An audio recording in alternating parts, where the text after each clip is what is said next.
de la salud la conforman un conjunto de disciplinas que proporcionan los conocimientos adecuados para la prevención de las enfermedades, la promoción de la salud y el bienestar, tanto del individuo como de la colectividad.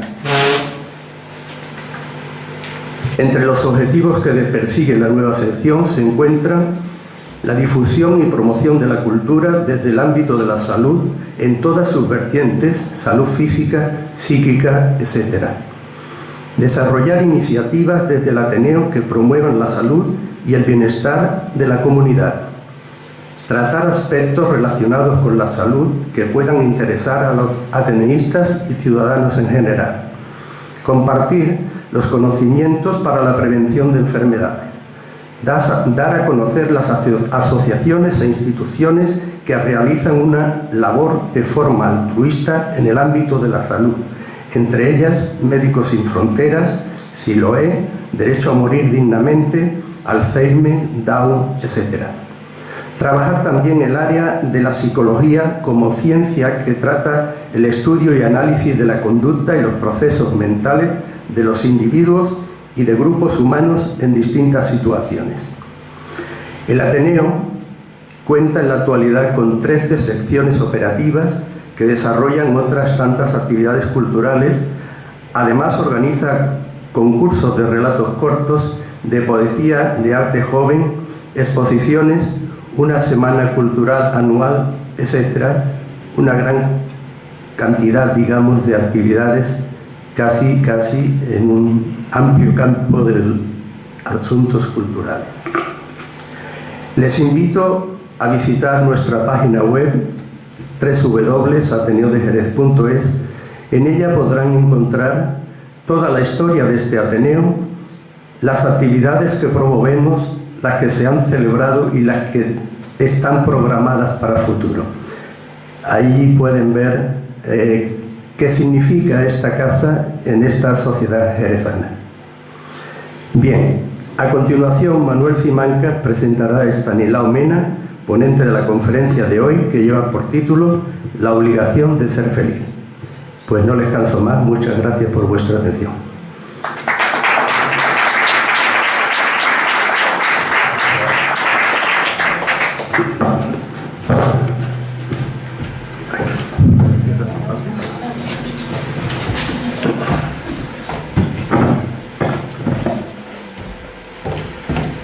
Buenas tardes. Gracias, presidente, por apoyar esta nueva sección y gracias al Ateneo de Jerez por dar la posibilidad de poder promocionar la cultura desde las ciencias de la salud. Bueno, como habéis visto, nuestro presidente ha expuesto cuáles son los objetivos que la sección de las ciencias de la salud ha elaborado para aportar nuestro granito de arena a la promoción de la salud y a la promoción de la cultura desde el Ateneo de Jerez. Voy, por tanto, a presentar a nuestro ponente y los aspectos que va a desarrollar en esta conferencia. Como ven, es un título muy sugerente, un título que debería de ser de obligado cumplimiento, al menos eso querríamos todos los presentes, es más, todos los seres humanos. Ser feliz es la razón más importante de nuestro quehacer cotidiano, nuestro objetivo en la vida. No es fácil conseguir la felicidad, no es posible la felicidad completa, pero aun siendo difícil y diferente para cada ser humano, nadie se resiste a buscar el placer y a evitar el sufrimiento. Para ello, nuestro conferenciante, Estanislao Mena, que lo conozco desde hace muchos años, médico psiquiatra, psicoanalista, va a exponer o desarrollar algunas cuestiones que den respuesta o que dan respuesta desde el psicoanálisis a las necesidades que desde el punto de vista de la salud podemos tener los seres humanos. Expondrá las diferencias entre el concepto de felicidad y el de bienestar social. Nos explicará desde el psicoanálisis, basándose en el tercer capítulo del libro El malestar en la cultura de Sigmund Freud, por qué al hombre, a la mujer, a los seres humanos le resulta tan difícil ser feliz. Y nos hablará también de que la felicidad tomada como un ideal provoca un retorno en el incremento de los estados depresivos.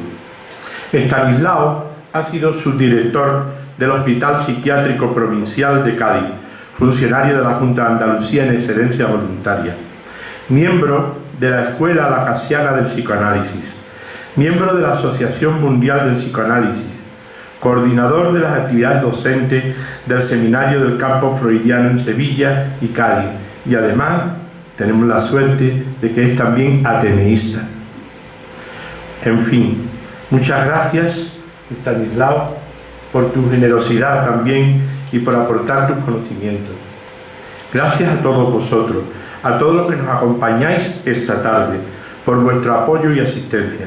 Esperamos que os guste, que os sirva y salgamos todos con más recursos y herramientas para ser felices. Muchas gracias.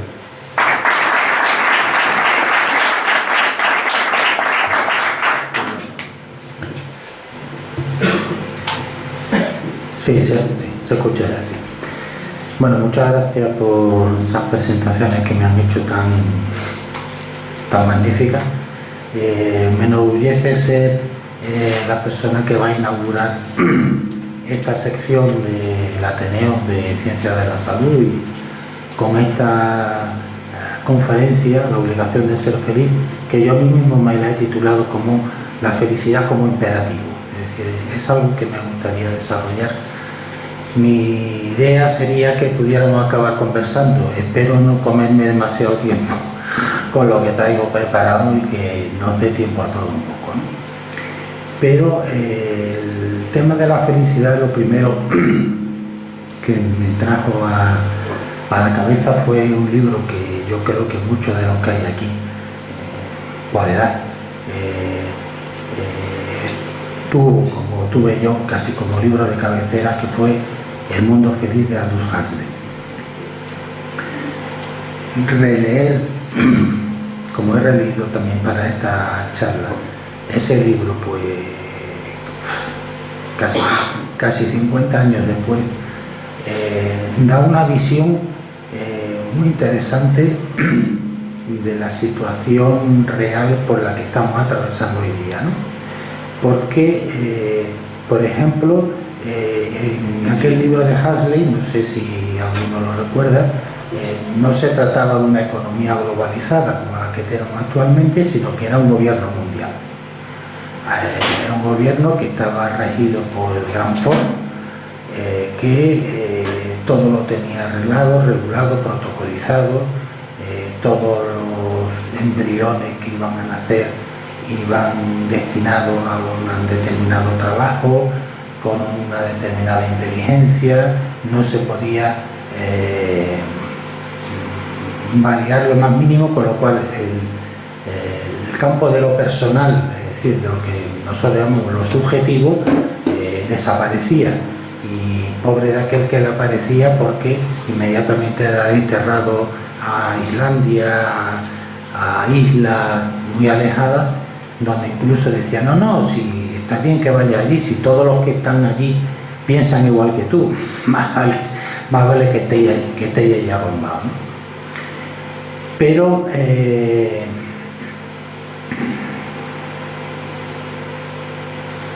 esta visión del mundo feliz, que ya hoy día no es tan hipotética,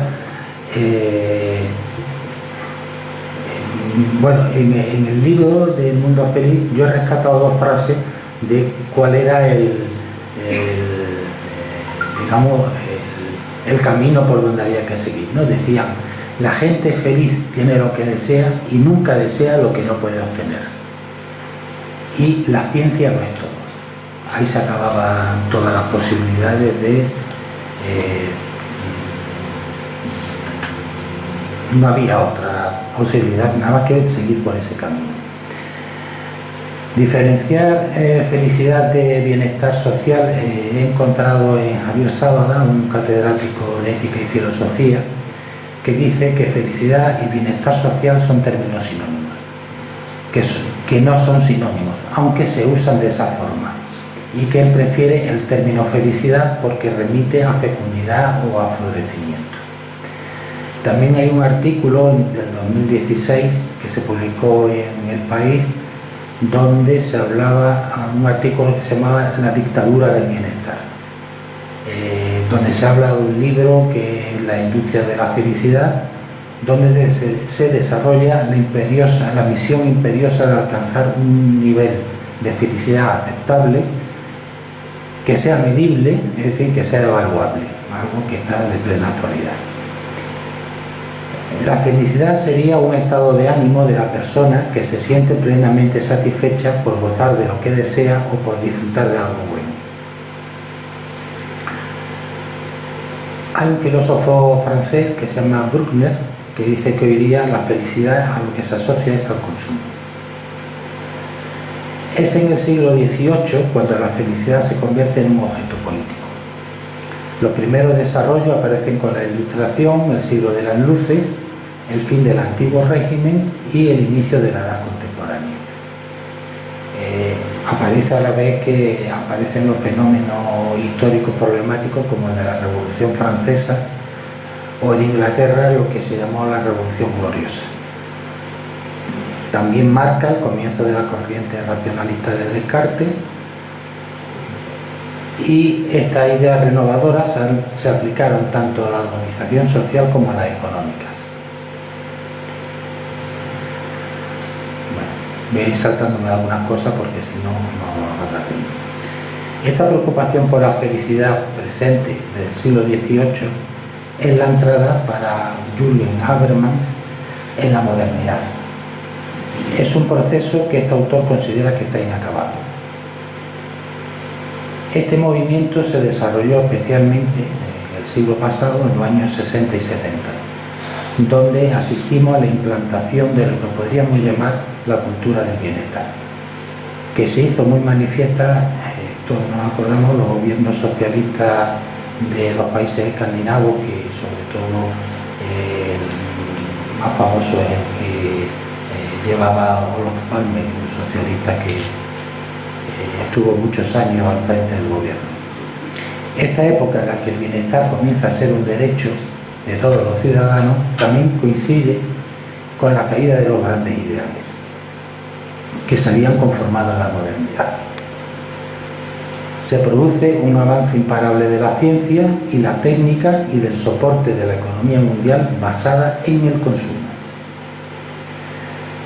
Nos venden que la felicidad es algo instantáneo, fácil de adquirir. Se trata de una felicidad postiza a la venta que nos convierte en drogodependientes emocionales. La palabra de moda es tendencia, el viaje que no te puedes perder, el último gadget, el restaurante del momento con su cocina fusión, imprescindible mindfulness. Antes Juan hablaba ahí en el corrillo de la pantalla, ¿no? Como todos los niños ya tienen su pantalla, bueno, los niños y los adultos todos estamos pegados a la pantalla. Yo releyendo el libro del Mundo Feliz, donde para calmarse y olvidarse de las preocupaciones tomaban el Soma, que era un producto que decía sí, le acorta la vida pero le da felicidad, ¿no? Bueno, pues yo creo que el Soma actual es la pantalla, ¿no? Nada más que tenemos que ir a un restaurante y vemos a una pareja comiendo y cada uno está con su pantalla. El otro tampoco le importa mucho, parece, ¿no? Bueno, estamos abocados a un consumo de emociones constantes porque la oferta es infinita. La oferta infinita la convierte en una tortura, evidentemente. Son dosis perfectamente empaquetadas que nos mantienen sometidos y enganchados a una actividad incesante. Esa es la idea de felicidad que ha calado. El psicoanálisis no ha estado ajeno a todo esto. Emerge en un momento histórico de cambio de época, contribuyendo a la aceleración de este cambio, más porque introdujo el concepto de pulsión, diferente del instinto y del concepto de la necesidad, que por introducir el concepto de inconsciente. Es decir, es más revolucionario el psicoanálisis por estos dos términos que por el inconsciente. Para Lacan fue un psicoanalista francés que nació con el siglo XX y falleció en el año 82, y es un continuador de la obra de Freud, es un revolucionario, por decirlo así, ¿no? Es un esfuerzo constante durante toda su vida para pegarse a la letra de lo que Freud desarrolló, ¿no? Bueno, pues para este hombre la moral victoriana, dice, es un antecedente necesario para la emergencia del psicoanálisis. Es una moral rigorista del trabajo, la frugalidad, la abstinencia sexual. Es una época en la que alcanzaba su apogeo la revolución industrial. Desde Freud, en sus escritos de los años 20, ya viene señalando que hay algo que ya no funciona, que bienestar y malestar no van separados. Incluso podemos decir que uno va aparejado al otro. Vamos a intentar mostrarlo. Como decía antes Manuel, el libro del malestar en la cultura, el malestar en la cultura, bueno, no importa. Son libros que son de la misma época, de la década de los años 20, del siglo XX, en el que el nazismo empieza a asomar la orejita y Freud desarrolló algunos textos que apuntaban claramente a lo que iba a suceder y que sucedió. Bien, pues el malestar en la cultura nos dice que el principio del placer nos impone ser felices. Esto está dificultado por otras tendencias, aunque hay que empeñarse en conseguirlo. Dice Freud, cada quien tiene que ensayar por sí mismo la manera en que puede alcanzar la bienaventuranza. En este mismo texto pone de manifiesto el antagonismo existente entre las exigencias pulsionales y las restricciones que impone la cultura. La observación clínica le dice que a pesar de saber el significado del síntoma, que se descubra su función, el síntoma persiste, hay un más allá, y que él lo acaba designando como pulsión de repetición, también llamada pulsión de muerte. Es decir, ya no piensa que la vida psíquica esté dominada por el principio del placer. Esto supone un cambio importante en lo que había sido hasta la fecha la teoría de las pulsiones, porque Freud empezó en 1915 describiendo las pulsiones sexuales, las pulsiones de autoconversación, de autoconservación o del yo. Sin embargo, en más allá del principio del placer ya aparecen como pulsiones de vida y pulsiones de muerte. El psicoanálisis, que nació en una época de fuertes ideales, a lo largo de su desarrollo acompañando el siglo XX, los ideales empiezan a tambalearse. Esto no quiere decir que no hayan sido sustituidos por otros de otras características. Los cambios sociales no dejan afuera al psicoanálisis, de hecho afectan directamente al sujeto que consulta y a su vez plantea desafíos y nuevas preguntas al psicoanalista. La modernidad se constituyó a partir de las promesas del progreso ilimitado que se desprendían de los avances científicos al servicio del desarrollo industrial. Ya decíamos antes cómo la felicidad se convierte en un objeto de la política justamente en el momento en que empieza el desarrollo industrial, es decir, hay un cambio de paradigma. La producción industrial moderna está en relación a la época victoriana, donde había que producir, pero también había que vender. Hay también una revolución consumista que va, digamos, como por debajo de todos estos cambios sociales que se están produciendo. Hay entonces una revolución del lado de la demanda, que es situada en el siglo XVIII por varios historiadores en la clase media y comerciantes de la más alta tradición puritana, que es la producción del objeto de consumo que acaba por producir la conducta del consumidor moderno, que son señalados por la sociología por su aspecto insaciable. Y esto es diferente del instinto y de la necesidad, de la pulsión y de la necesidad. ¿Qué podemos decir entonces del malestar de la cultura en nuestra época? ¿Cuáles son los ideales que la rigen? El sujeto sabemos que se constituye a partir de identificaciones que tiene como referencia determinados ideales. Estos ideales se organizan alrededor de la existencia de un universo simbólico, que nosotros lo llamamos el otro con mayúscula, ese universo simbólico para nosotros. A lo mejor voy muy rápido, si es así por favor me lo dicen, me paro, y si me tienen que interrumpir me interrumpen, que no lo había dicho antes. Este organizador de ideales, que es este otro, es lo que en esta época se encuentra pluralizado, estallado, habiendo pasado de la creencia en una autoridad reconocida dentro de un modelo patriarcal a una fragilidad simbólica que produce un retorno en ideales impuestos y a la vez aparentemente elegidos por el sujeto.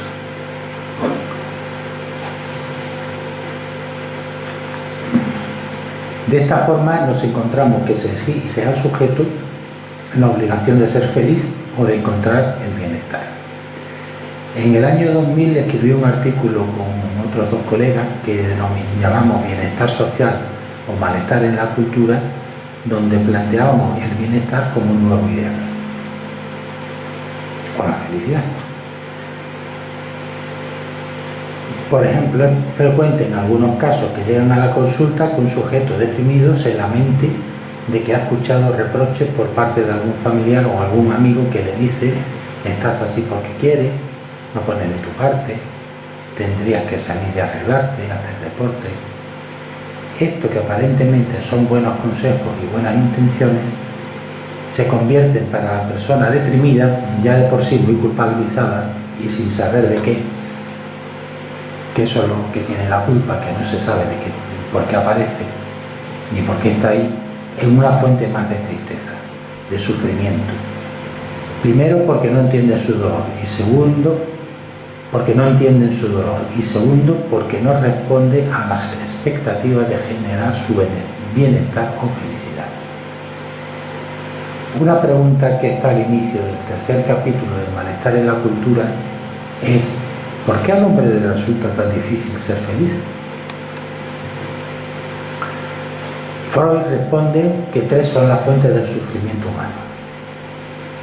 En primer lugar, el poder de la naturaleza, en segundo lugar, la caducidad de nuestro cuerpo, y por último, nuestra insuficiencia para regular nuestras relaciones sociales. Las dos primeras son inevitables, paso del tiempo nos envejece a todo, evidentemente.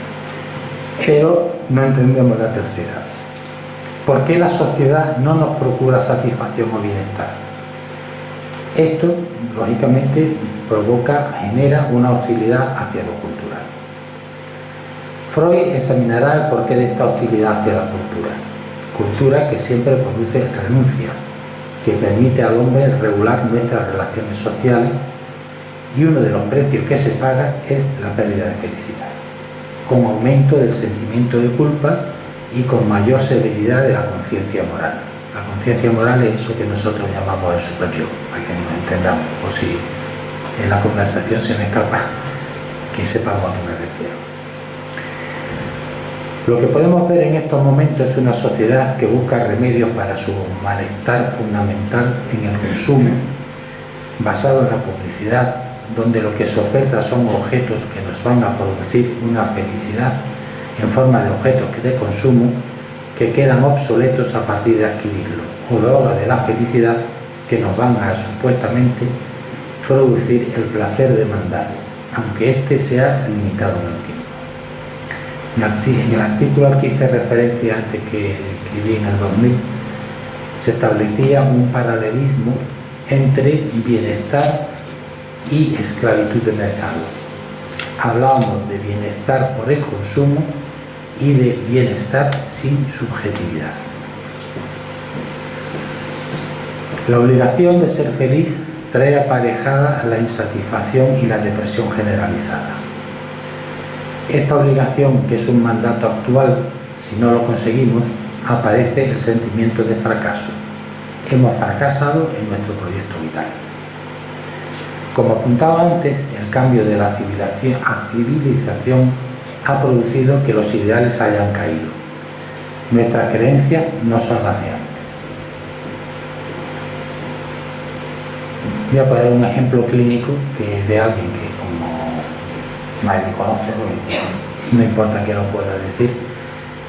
Un paciente que relata que su vida ha estado llena de momentos buenos y de momentos menos buenos, pero que en general las cosas le marchaban bien. Un día de pronto comienza a presentar pensamientos repetitivos, predominando la idea de ser un fracasado, y la pregunta: ¿y si me tiro por la ventana de mi casa y me mato? Él mismo dice: es absurdo, lo sé, pero no me lo puedo quitar de la cabeza. Todo esto sin poder dejar de tener ideas que iban en contra suya. Paralelamente, en su discurso aparece que él tiene que ser feliz. ¿Por qué su compañero de colegio ha triunfado y él no? Él está en esta posición presentándose estas cosas ilógicas. ¿Por qué su hermano vive estupendamente y él no puede? ¿Por qué ha fracasado? ¿De dónde viene tanta insatisfacción? Este sujeto antes de los 30 años había comenzado a desarrollar sus ideales en la vida. Sus ideales de siempre, como hablaba antes, esos ideales que no habían caído para él, ¿no? Está consiguiendo, es una persona que está consiguiendo logros importantes. Sin embargo, esta persona antes de los 30 había comenzado a desarrollar sus ideales en la vida y sin embargo 10 años después se encuentra frente a lo peor. Otro ejemplo tiene que ver con alguien que ha triunfado. Está consiguiendo importantes logros de su vida y mientras se desplaza en un transporte, camino de un acto donde va a ser presentado como alguien que ha tenido un éxito, dice, se lo pasa el pensamiento: solo se tendrá éxito si este tren, autobús o lo que fuese se estrella. Y dice de pronto: bueno, ¿y esta pobre gente que viene conmigo, qué culpa tiene, ¿no? Esta insatisfacción, simplifiquemos un poco la situación, es el resultado del conflicto que aparece entre sus logros y los ideales del sujeto. Quizás por el antagonismo que señalaba Freud entre las exigencias pulsionales y las restricciones impuestas por la cultura. El problema del ser humano es que no es capaz de entender que eso que anhela es inalcanzable. Si la satisfacción tiene que ver con la obtención de un objeto, una vez conseguido, caduca. Hay que lanzarse a la búsqueda de lo nuevo. Al comienzo de mi exposición comentaba el artículo del País, de la dictadura del bienestar, y hacía una reseña de varios libros editados en los que se analizaba el interés por medir la intensidad del bienestar psicofísico del recurso biblioterapéutico para alcanzar este estado. Resumiendo, que lo que se desprende de estos textos no es un canto al mal humor y a la queja destructiva, sino una reflexión hacia cómo las instituciones deciden lo que significa ser felices en cada periodo histórico. También cuando introduje la instalación del bienestar para todos hablé de los países escandinavos. ¿Recordáis que hablé de lo de los palmes después de la Segunda Guerra Mundial y tal? Cómo implantaron en sus programas políticos este nuevo derecho a los ciudadanos a partir de la segunda mitad del pasado siglo. Paradójicamente, en estos países es donde hoy día se encuentra el mayor número de personas de edad avanzada solas y donde el número de suicidios es el más alto de Europa. Y además, los casos de la llamada violencia de género triplican a los de nuestro país. Termino con una frase de Freud que aparece en Malestar en la cultura. Dice: puesto que la cultura impone tantos sacrificios, no solo a la sexualidad, sino a la inclinación agresiva del ser humano, comprendemos mejor que los hombres difícilmente se sientan dichosos dentro de ella, dentro de la cultura. Y podríamos añadir que fuera de la cultura tampoco. Bueno, esta es la aportación que yo traía. Sé que es larga y bueno, podemos discutir, hablar y desarrollar algunos de los puntos que he venido tocando a lo largo de la exposición.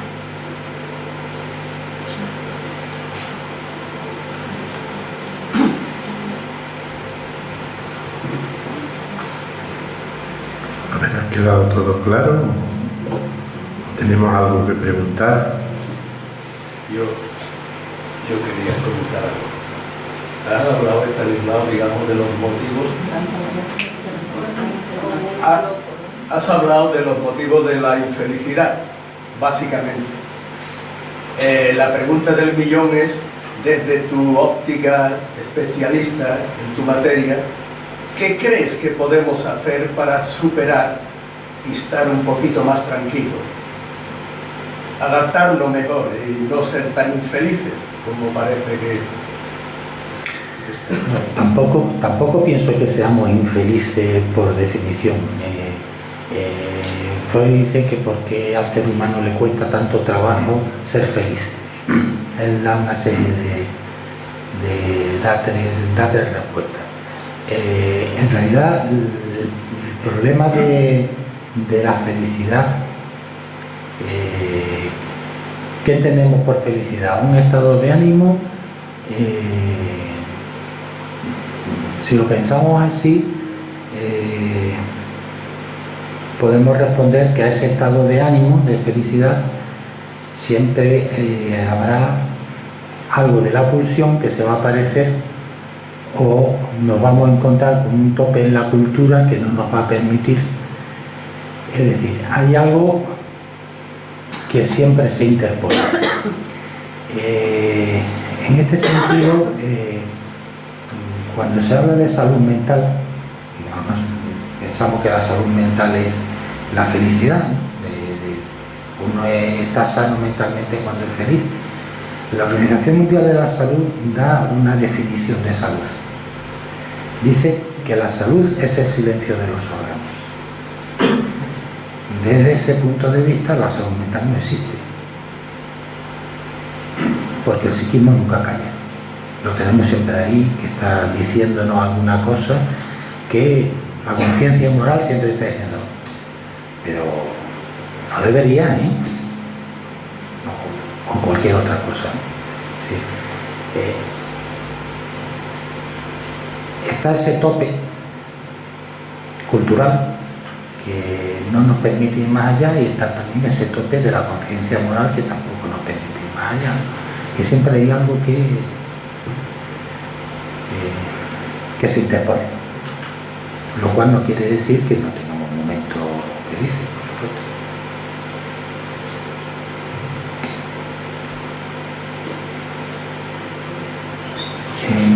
Podría, no sé, yo más una reflexión, ¿no? Que pienso que el principal problema que tenemos los humanos es que no sabemos gestionar bien este conflicto permanente que tenemos entre el principio del placer y el principio de la realidad, ¿no? Y eso es lo que hace que muchas veces la frustración nos haga muy infelices, ¿no? Y eso en ética hay, bueno, tú has hablado de Sadava, que habla de la felicidad en un sentido que yo creo que él utiliza mucho el concepto de vida buena, ¿no?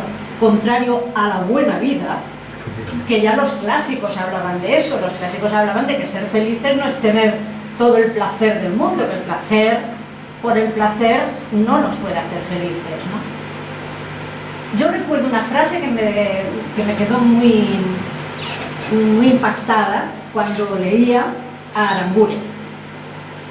Y esa frase para mí explica muy bien qué nos pasa, o sea, más que qué nos pasa, cómo podríamos alcanzar una cierta tranquilidad, ¿no? Con esa especie de ese ideal, ¿no? que la cultura nos transmite, ¿no? De llegar a ser feliz. Él dice algo así, a ver si me acuerdo bien, que nuestra obligación moral en la vida es llegar a ser lo que se puede ser con lo que se es. A mí esa frase me quedó, ya no que me acuerdo de ella, que yo no me suelo acordar de todo lo que dicen los autores, ¿no? Pero a mí me parece que explica muy bien eso de que, primero, llegar a ser significa que tenemos un camino, ¿no? Que nuestra vida es un camino, ¿no? Lo que se puede ser, pues, es tener ese principio de realidad, ¿no? Lo que podemos ser. No siempre se puede tener todo lo que ambicionamos y de lo que deseamos, ¿no? Y luego eso último, que es con lo que se es, que eso era muy bonito en Aranguren, que él hablaba del talante, ¿no? De cómo somos en la parte más íntima, más no me sale la palabra ahora, en lo más profundo de nuestro ser, cómo somos nosotros, ¿no? O sea, tenemos que aceptar que también tenemos una naturaleza, ¿eh? Entonces podemos llegar a ser lo que podemos ser con lo que somos. Esa idea de que todo el mundo puede tenerlo todo, por ejemplo, es muy americano, ¿no? De que cualquiera puede llegar a ser presidente, ¿no? Pues eso de con lo que se es, me parece que ahí también es muy, muy acertado. Bueno, no sé, es lo que se me ha ocurrido a partir de lo que tú has Por eso Huxley, en la novela del Mundo Feliz, dice que, en palabras de uno de los jefes del mundo que habían construido, dice: la gente feliz tiene lo que desea y nunca desea lo que no puede obtener. Pero claro, eso es un condicionamiento, porque en realidad psíquicamente siempre estamos deseando algo, y cuando obtenemos lo que deseamos queremos otra cosa. En ese sentido, Lacan decía que el deseo es metonímico. Uno desea tal cosa, pero después desea tal otra, va saltando de uno a otro, ¿no?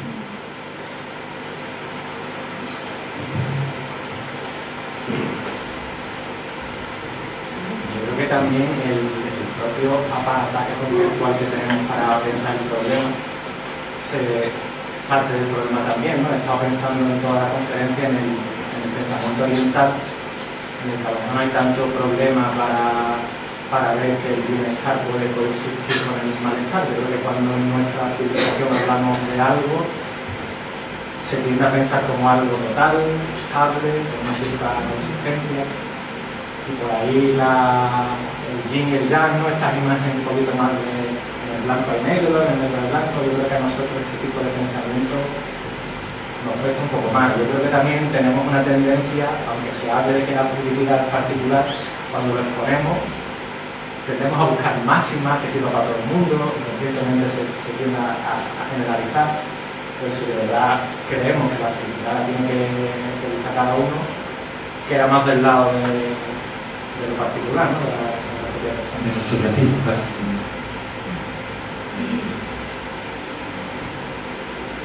Eso sí me parece de pronto un pensamiento extraño. Que es otra forma de felicidad que tampoco nos admiten. Te estropea el momento ese estupendo que tenía. El paciente del que hablaba antes, ¿no? Después de 10 años, un día, de pronto, pum, se le cae todo al suelo y empieza a hacer esa cosa, empieza a suicidar en ese sentido.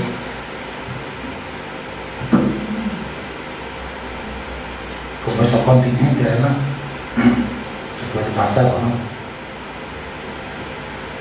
Sí, que podemos dar paso a decir otra forma de disfrutar. Claro, tendrá que salir de ese, digamos, síntoma que le ha parecido que impide seguir dentro de la línea que él se había marcado a través de sus ideales. Digamos que por una contingencia ha salido de ese camino, y como ya ese camino no va a poder volver, tendrá que encontrar otro, evidentemente. Otro más seguro. Y una preguntita corta, ¿la felicidad se contagia? No creo que sea una enfermedad de infecto contagioso. No. Eso quizás sea la alegría, ¿no? Más bien la alegría. La alegría sí, la risa también. Estanislao, bueno, leyendo El malestar en la cultura, he visto las 3 circunstancias que explica Sigmund Freud bueno, que te condicionan, ¿no?, para la felicidad. Uno es la naturaleza, otro es, bueno, pues el desarrollo biológico del ser humano que se va deteriorando, ¿vale? Y el tercero habla de la cultura. Yo cuando hablo de la cultura me paro, habla de pulsión, habla de satisfacción inmediata. Yo me paro a pensar entre los valores sentidos y los valores pensados. Bueno, es lógico, el fin que tiene el ser humano es bueno, pues obtener placer y también evitar el sufrimiento, indudablemente. Pero por eso, en esta sociedad en la que estamos, los valores sentidos tiran más que los valores pensados, pero los valores pensados son los que identifican a los seres humanos como tales. Y es verdad que requiere razonamiento, que requiere pararse, que requiere reprimirse en algunas cuestiones o en algunas decisiones que tú tienes que tomar, pero que yo creo que en el fondo si utilizas más los valores pensados, si razonas más o cuando te viene una situación tú piensas más, tú valoras y piensas el resultado que tienes o la decisión que tienes que tomar, que decir esto me gusta y lo cojo, yo creo que el resultado a la larga es más satisfactorio. Yo creo que ahí sí se pueden ir dando pasos, por lo menos no para ser felices, como dicen en su totalidad, pero sí para ser más felices, ¿no? Digo yo, pregunto. No sé, que lo que diferencia al hombre, lo que diferencia a los seres humanos es el poder del raciocinio, ¿no?, del pensamiento. Eso, el pensamiento, aunque te limita, ¿no?, te limita probablemente muchas veces la obtención del placer, pero a largo plazo la concepción de la vida o el devenir de la vida te va a aportar más felicidad que seguir por el otro camino, ¿no?, por el placer inmediato, por el placer. Si esto me gusta, esto lo cojo, esto me gusta, esto me lo compro. Bueno, pues valores que realmente, aunque son culturales, para mí son contraculturales. Son la normativa que impone la cultura para poder vivir en sociedad.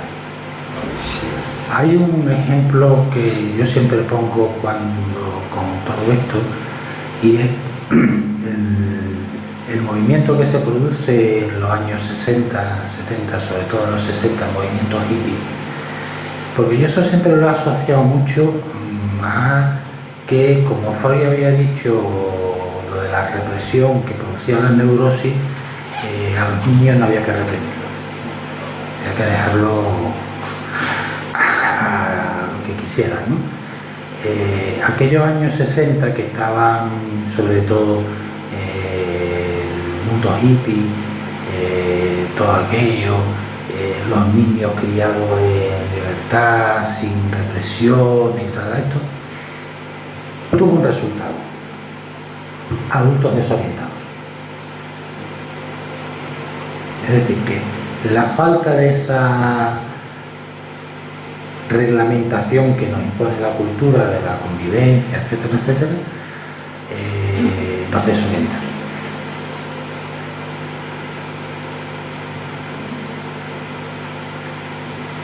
Y yo creo que también tiene mucha intervención en esa desorientación, básicamente la presión del mercado. Yo creo que las sociedades más desarrolladas son más presionadas, los individuos están más desestabilizados que las sociedades más primarias. Aparentemente en ellos se ve la alegría y se manifiesta con cosas muy simples. Y a nosotros nos cuesta mucho trabajo manifestar alegría de verdad, no ficticia. Y yo creo que todo eso está muy afectado por el mercado, por la presión del consumismo, resumiéndolo en dos palabras. Sí, lo decía al principio, ¿no? Como en la época victoriana empiezan a producir, pero si empiezan a producir hay que consumir. Y en eso llevamos 200 años, 300. y están cada vez más impedidos a tener que consumir.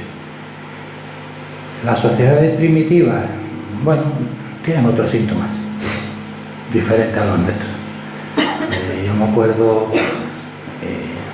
de los manuales de psiquiatría clásica, se describían cuadros, normalmente eran cuadros psicóticos, que solo se daban en determinadas culturas, de determinadas tribus, y fuera de allí no aparecían. Es decir, es como que la cultura te da una guía, por así decirlo, pero también, dependiendo del momento cultural, los síntomas son de una forma, son de otra. Es decir, los síntomas que nos encontramos ahora no tienen mucho que ver, no tienen nada que ver con lo que se encontraba Freud, por ejemplo. Y en eso tiene que ver la cultura, como decía, el consumo, bueno, la caída de los ideales, de las que hablaba antes también, ¿no? La caída del modelo patriarcal. Ahora ya no hay un modelo patriarcal, ahora hay, como dicen dos de mis maestros, Jacques Miller y Laurent, ahora hay comités de ética. Comités de ética. Ahora todos hacen comités de ética y se agotan, ¿no? Entonces, claro, no sabemos tampoco muy bien dónde va a ir a parar todo esto, ¿no? Nos empezamos a encontrar con una nueva patología, diferente de la anterior, pero también una nueva forma de vivir.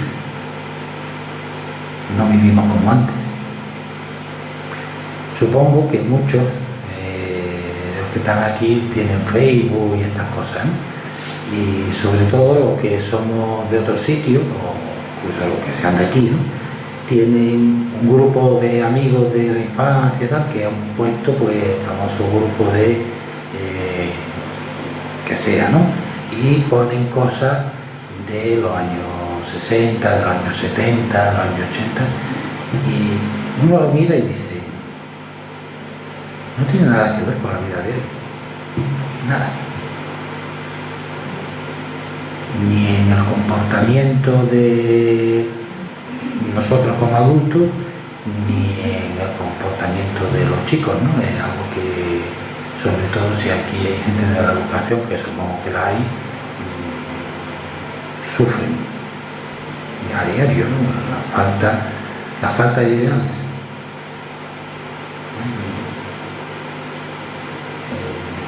Yo creo que ahí se ve muy bien la desorientación. Quiero hacer una pregunta. Estando en ciencias de la salud como estamos, y bueno, y nuestro trabajo, ¿no? Los profesionales que estamos en la salud, lo que vemos es que prácticamente, por lo menos, yo no quiero exagerar mucho, pero el 30 o 40% son problemas psicológicos, depresivos. Entonces, bueno, es preocupante. Yo no sé si es por el modelo de sociedad, porque hablas tú aquí, dice, la felicidad tomada como un ideal provoca un retorno, un incremento de los estados depresivos. El que no es feliz está deprimido. Sí, pero ¿por qué crees que se da esa situación? ¿O por qué se dan esas situaciones? ¿Por qué se da ese aumento en nuestra sociedad?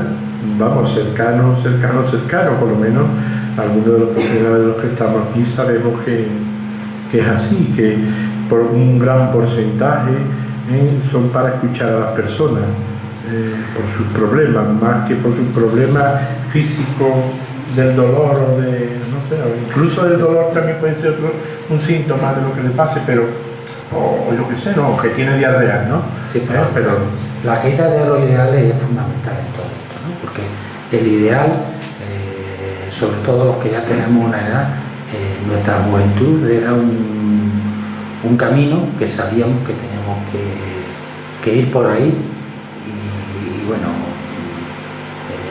procurábamos no desviarnos. Ahora queda todo un poco así. Antes decía, me parece, algo de algo para toda la vida. Ya ya las cosas son efímeras, los trabajos son efímeros cuando se encuentran. Quizás porque la referencia del modelo patriarcal o de otros modelos ya no existen, y no hay definido unos valores claros por las que hay un cambio de paradigma, efectivamente. Claro, si ya no el modelo patriarcal cae o está en cuestión, algo tendrá que venir a sustituirlo, algo que nos permita orientarnos en el mundo. En tu práctica como psiquiatra, ¿encuentras que hay diferencia entre hace, yo qué sé, 20 años y ahora en la cuestión de la conciencia moral, de la culpa, de ese super yo fuerte que había antes, que estaba provocado, creo yo, por la autoridad en términos muy amplios, ¿no? Pero la autoridad religiosa sobre todo y la autoridad patriarcal, ¿no? Y ahora parece que ese super yo ha quedado como debilitado, como... y ahora la gente, yo creo que no tiene sentimiento de culpa, no sé. No, el sentimiento de culpa está. Sí, existe, vamos, que se manifiesta. Se manifiesta. El sentimiento de culpa siempre está presente. Es más, para mi trabajo, no como psiquiatra, sino como psicoanalista, el sentimiento de culpa es una guía que nos puede conducir bien a resolver los problemas de esta persona. El sentimiento de culpa siempre aparece porque de eso no está libre nadie de lo normales, vamos. Quiero decir, el sentimiento de culpa, decía Lacan, va de la mano del deseo. Yo sé que esto es un poco difícil de darle vuelta a la cabeza, ¿no? Pero bueno, el sentimiento de culpa aparece allí donde no tendría que aparecer, ¿no? Uno dice, pero si yo lo he hecho bien, si yo no he hecho nada, ¿por qué me tengo que sentir culpable? Bueno, ahí está presente.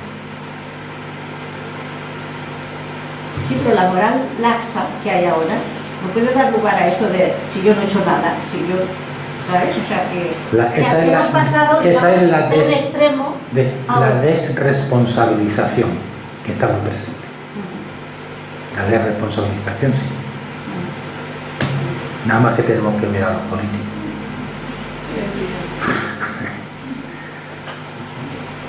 Me quedaría una cuestión.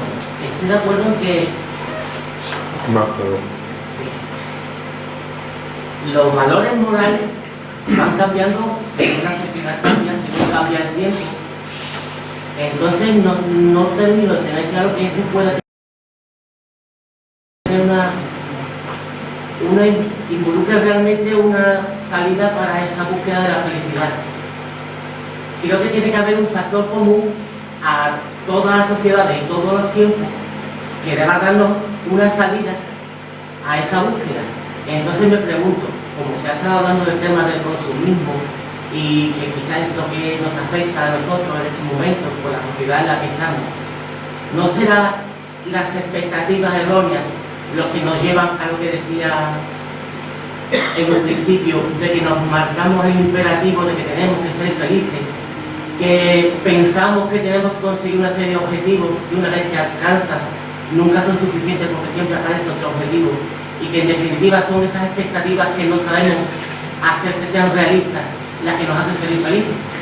La obligación de ser feliz yo lo veo más como algo impuesto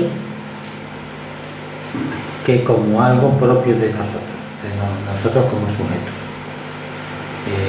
Por supuesto queremos ser felices, queremos estar contentos, etcétera, etcétera, ¿no? Pero ese imperativo del bienestar para todos, eso no viene de fuera. Y ahí el problema está en que, como cada uno tiene una bioquímica, cada uno tiene un psiquismo, y lo que vale para uno no vale para otro. Un fármaco dado a una determinada persona le produce determinado efecto, y el mismo fármaco en otra persona le produce unos efectos completamente diferentes. con nuestra constitución bioquímica. Y con el psiquismo pasa exactamente lo mismo. No vale, no podemos hacer generalizaciones, tenemos que ir a lo particular de cada uno. Y yo creo que ese es uno de los graves errores que se cometen, que pensamos que todos vamos a tener, como en el mundo feliz, todos vamos a tener el mundo que nos conviene y que es el mismo para todos. No puede ser. El mundo que me conviene a mí puede ser que no convenga a otro. Vamos, no le conviene a otro seguro. Yo quería señalar que cuando se ha hablado de las 3 razones, ¿no?, que Freud pone a la dificultad para ser feliz, ¿no?, la naturaleza, la caducidad del cuerpo y la cultura, hay que entender un poco el concepto de cultura ahí en Freud, ¿no?, porque si no suena muy raro, ¿no?, de la cultura.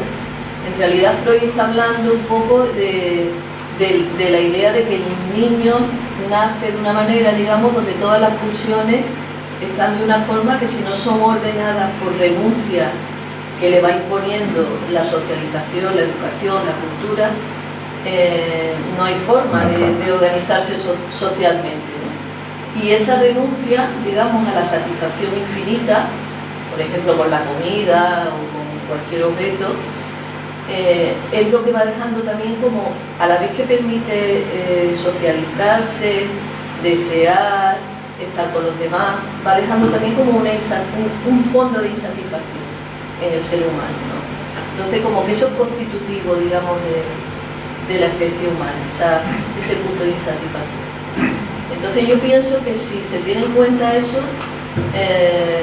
si se sabe que la felicidad como concepto absoluto no existe, sino que, como has dicho antes, va de la mano del malestar, y hay momentos en los que puede haber más felicidad, menos felicidad, pero que es un proceso que también se ha dicho, ¿no?, de búsqueda, se entiende mejor, me parece a mí, ¿no? Eso por una parte. Y por otra parte, en relación a lo que se ha dicho también del superior, del modelo patriarcal, de los ideales, yo creo que efectivamente estamos en un momento de mutación, de cambio, que hay cosas que nos sirven, tampoco hay que tener nostalgia del pasado, porque tampoco es que el modelo patriarcal fuera lo ideal, era el que había, pero no hay que pensar que ese era el modelo que tenía que seguir estando. Pero sí es verdad que estamos en una época de mutación y tampoco sabemos bien hacia dónde, ¿no? Eso sí se ve, yo que trabajo mucho con niños y adolescentes, sí se ve que hay algo que ha mutado, y que muchas veces cuando nos quejamos de la falta de autoridad o de la falta de límite es porque la desorientación es fuerte también para los adultos, no solo para los niños, ¿no? Pero el superior como tal, que es, digamos, lo que transmite el discurso, ¿no?, lo que impone de alguna manera el momento cultural, sigue siendo bastante duro, en el sentido, por ejemplo, de tú puedes hacerte a ti mismo, tú tienes que hacerte a ti mismo, es responsabilidad tuya ser feliz, y si no lo consigues, porque tú eres el que no has gestionado las cosas. Incluso podríamos decir que ahora es mucho más potente eso. Y eso no es así siempre, porque se le da a la persona como individuo solo la responsabilidad absoluta de que él tiene que alcanzar un estado de bienestar o de felicidad que depende de muchas cosas a su alrededor, del momento histórico, político, económico, cultural, en fin, de muchas cosas. Entonces yo creo que el superior en ese sentido, o el ideal, sigue siendo muy fuerte, porque justamente está puesto en el consumo. Yo a usted le doy un abanico de objetos que puede consumir, y como que usted no es feliz, si lo tiene todo si no presenta el coche, o pintarse de tal manera, ¿no? Entonces yo creo que ese modelo de que si tú eres capaz de hacerte a ti mismo, te vas a sentir bien, está un poco soterrado, no es tan, a lo mejor, tan autoritario aparentemente como el de otra época, pero no deja de tener un fuerte componente de imposición, ¿no? Por tomar una de las palabras que estaba en el desarrollo de la conferencia. Gracias. De nada. Pero en el superior no está esa parte que tú dices de imposición y luego la otra parte de restricción. ¿No es ahí donde está blando el superior? Es donde yo pienso que puede haber un superior más blando, ¿no? Bueno, porque hay dos vertientes del superior, ¿no? Podríamos tomar como dos, digamos el que civiliza, el que dice tienes que renunciar, y después el que retorna diciendo haz esto, a lo otro, ¿no? Como ideal. Entonces son las dos cosas. Hace un momento alguien tiene una frase muy concisa, muy corta, aparentemente muy simple, pero para mí interesante, ¿no? Interesante porque a mí me ha hecho reflexionar.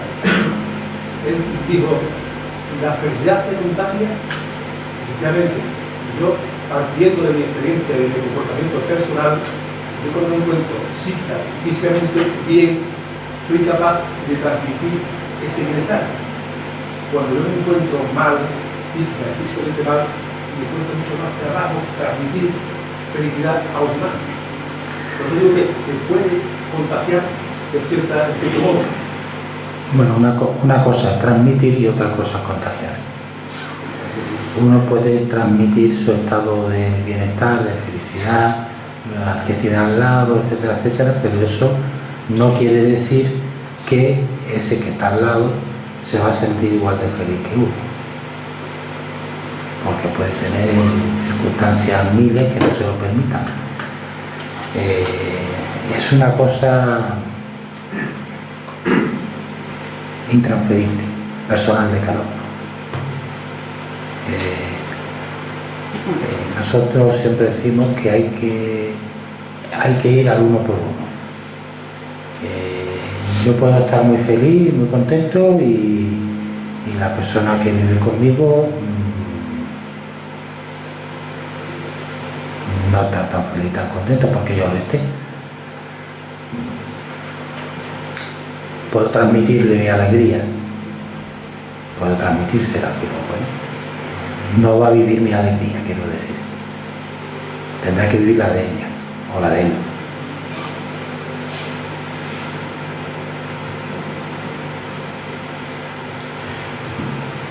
¿Alguien más quiere decir algo? ¿Quiere dar su opinión? Yo quería hacer una pregunta. Ya la última. Nada. Aquella señora que lleva un rato superando. Nada, perdón, tiene la palabra. Más alto. Pero casi se me ha respondido, sobre todo, casi me ha respondido, pero bueno, yo voy a hacer la pregunta. ¿Qué papel está jugando bajo tu punto de vista el mundo de la inteligencia emocional y la neurociencia en este momento? Sobre todo en el terreno educativo. He escuchado algo de la inteligencia y de las neurociencias. ¿Qué papel crees que está jugando? ¿Cómo está afectando a esa exigencia, a todo, a la educación, al desarrollo de la persona, la inteligencia emocional? Y es donde que todo es explicable científicamente casi, como lo hace con el poder, con la nueva religión. Yo no sé muy bien qué es eso de la inteligencia emocional. La verdad que no. No es mi campo, ni la neurociencia tampoco. No, es más, yo creo que hace ya casi 20 años que no vine a verme ningún representante farmacéutico. Lo que pasa es que, desde un punto de vista, yo lo observo, que puedo explicar, pero no sé, me asusta un poco en el sentido de que me parece que es un nuevo poder. Es un nuevo lobby, sí. La Big Pharma es un nuevo lobby, por supuesto. La inteligencia emocional, la gestión de las emociones, se tiene que ver eso con la farmacia. No, que como gestión de las emociones. has dicho las cosas, que ha hecho dos cosas, ha hablado de la neurociencia también. Es que lo único porque va por ahí, no iba por ahí nuestro profesional de gestionar, ya, como en otro tipo de contextos aprenda también a desenvolverse, ¿no? Un desarrollo integral de la persona, sino la más la línea que yo profesionalmente tengo. Pero yo no estoy explicando preguntas a los demás. La inteligencia emocional no es como gestionar las emociones. Eso he dicho yo.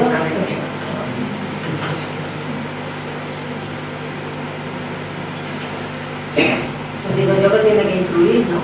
Digo yo. Cuando alguien viene con un problema sintomático, hay pocas emociones va a gestionar.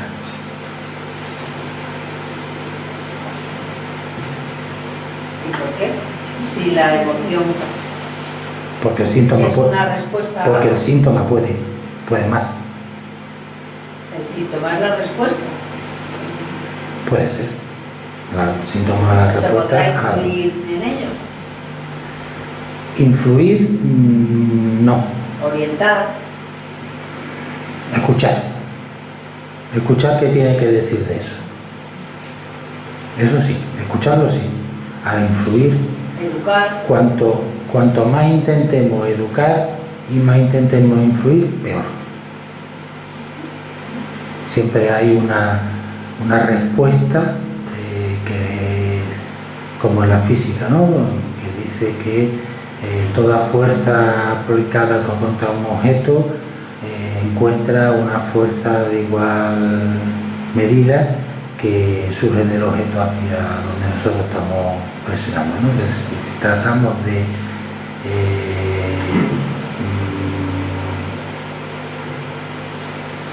como decía, De educar, influir, orientar. Yo no he dicho condicionar, esas cosas, ni obligar, ni reprimir. No he dicho nada de eso. educar un síntoma no se puede educar. Pero que estáis hablando en abstracto, ¿de qué Claro. habláis? Es que no sé qué es eso de gestionar las No, pero emociones, ¿de qué estáis hablando? tampoco. Está hablando de la inteligencia emocional, de gestionar las emociones.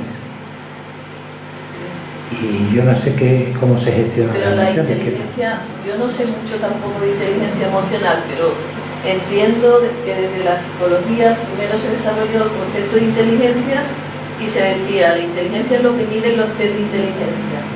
Y después ha habido todo un movimiento de decir, no, la inteligencia es algo mucho más global. Y entonces está la inteligencia práctica, la inteligencia operativa, la inteligencia emocional. Y ha habido toda una corriente que dice que muchas veces las personas pueden ser racionalmente muy dotadas, pero no tienen capacidad, digamos, práctica, ¿no?, de adaptarse. Y entonces un poco el paradigma de la inteligencia emocional, ¿no?, como que gestionando las emociones, Se puede adaptar. la capacidad de adaptación es mayor, ¿no? Es un paradigma muy diferente de lo que el psicoanálisis dice, porque realmente el psicoanálisis lo que viene a proponer es que no todo se puede reglamentar ni por emociones ni por lo racional, sino que hay procesos que son inconscientes y que determinan la subjetividad, determinan a la persona y la persona los desconoce. Entonces, claro, es que son paradigmas totalmente diferentes, ¿no? Como si queremos mezclar el sol y la luna.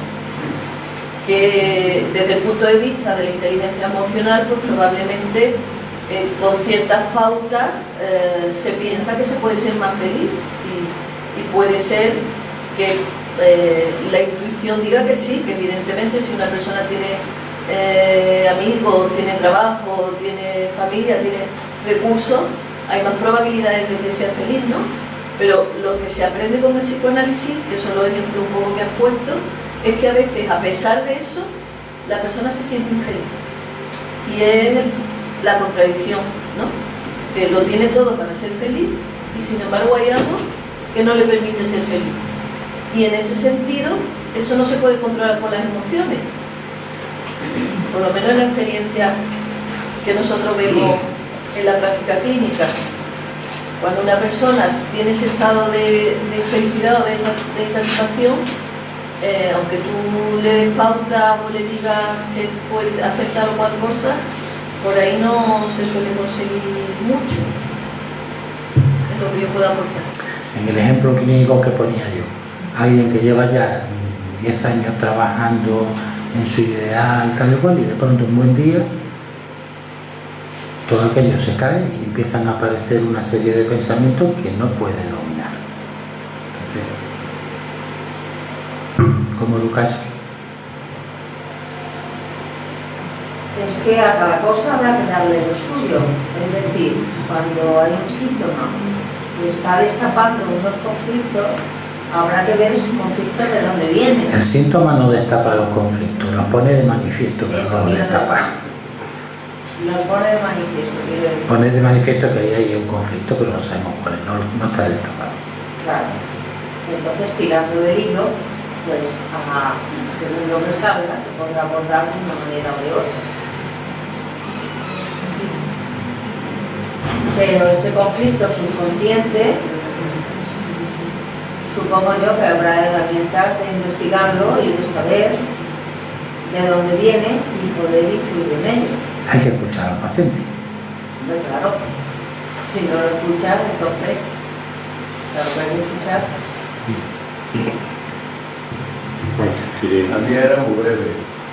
Es que la pregunta es, a lo largo de tu experiencia profesional, clínica, ¿tú crees que las personas, en términos generales, tenemos las cabezas, hablando coloquialmente, mejor o peor que hace años? Es una pregunta muy simple, pero parece que hoy estamos más locos, esa sensación es la que se transmite, ¿no?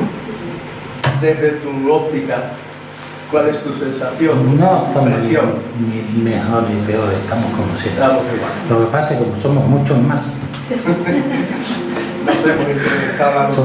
Eso es. En vez de 25 o 30 millones de españoles que había a la mitad del siglo XX, ahora somos 50 o 60, no sé. Pues claro, hay mucho más. Muy bien. Bueno, si no hay nada más, pues Juan podría pasarle, vamos a dar, ¿no?, una litografía por su participación. Recordaros, el mes que viene trataremos de la mano del doctor Galán, que tenemos aquí presente, hablaremos de diabetes. Entonces ya el título o por dónde va a ir ya nos lo dará Andrés, y bueno, espero que tengáis interés, que vengáis, que también es un tema muy preocupante que afecta bastante a la sociedad, y también pues que difundáis pues estas actividades de ciencia de la salud del Ateneo de Jerez a vuestros amigos y ciudadanos. Así que gracias.